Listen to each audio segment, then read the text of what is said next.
আজকে হবো খিচুড়ি পার্টি। আসসালামু আলাইকুম, কিরম আছেন এনারা? আশা করি সবাই বেলায় আছেন, আমিও বেলায় আছি।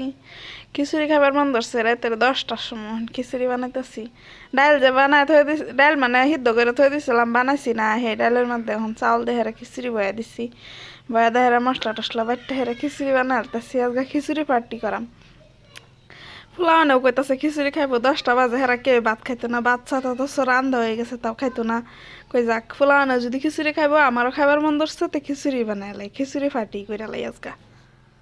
আমরা বাচ্চা সবাই ফাইন না খিচুড়ি খা, কেউ টাইট খিচুড়ি কেউ খানা। খিচুড়িটা খায় হেরা কিরম লাগে এবারে রিভিউটা দেম। ফুলাওয়ানেও কইবো, আম্ব কইয়াম।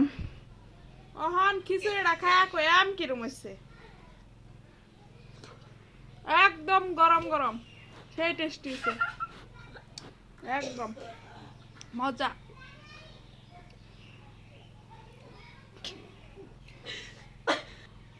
একটা আছে হেরা যে হুইতা রয়েছে, আমরা তো খিচুড়ি খাওয়াত আছি। কিরম হয়েছে খিচুড়ি? হ্যাঁ নাকি মজা? খিচুড়ি পার্টি চলতেছে। এই যে দেখুন বাজারটা হেরা কি অবস্থা করতেছে, গান লাগাই দিছে, গান বাজাতেছে, খিচুড়ি খাওয়াইতেছে, খিচুড়ি গুলো খাইতে না, খাই আছে। আজকের ভিডিও